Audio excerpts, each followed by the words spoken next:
guys! Welcome back on my YouTube channel and welcome for another reaction video from our favorite guitar artist, none other than Alip Bata.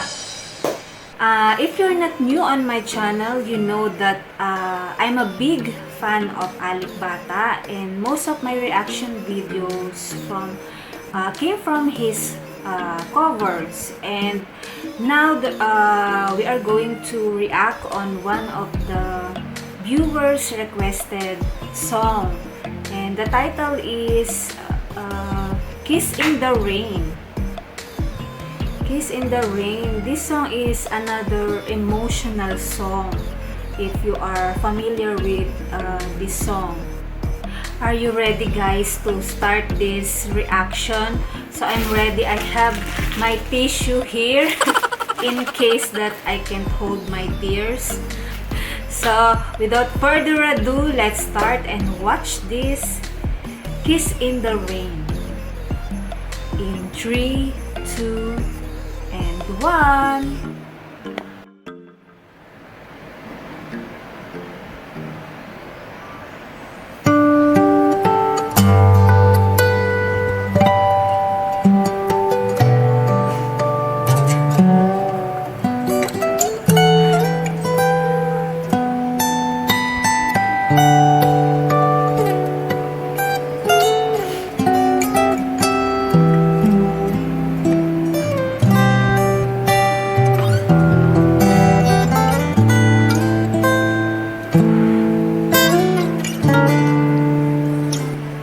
What was that? Huh?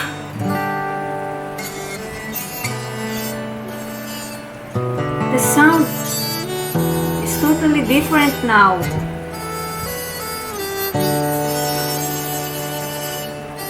Wow.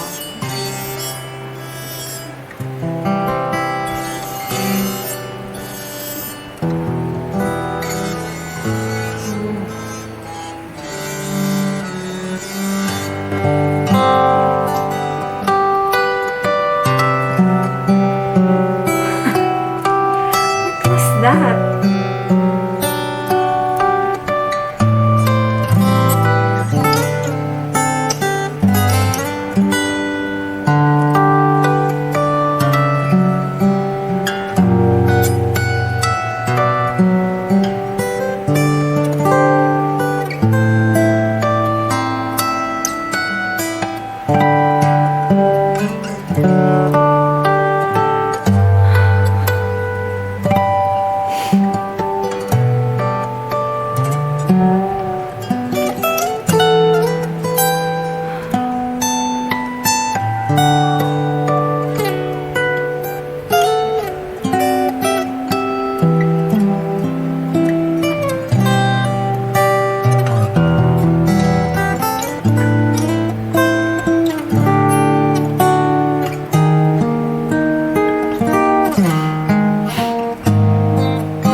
my God.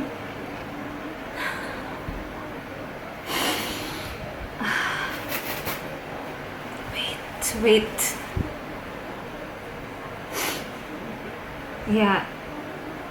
Sorry. Yeah, I have a little tears, guys. I really hold my tears.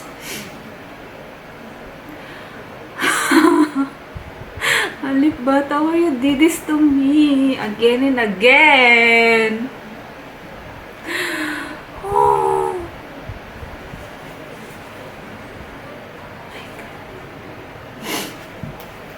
Can you see that, guys?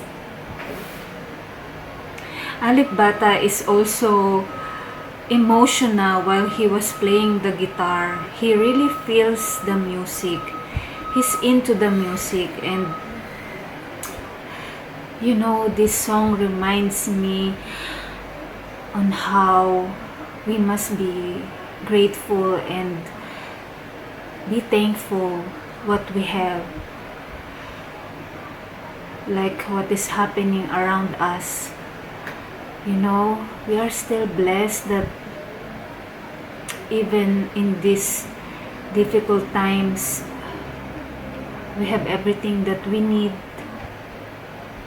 Like Alip Bata, in spite of his popularity, he chose to be simple.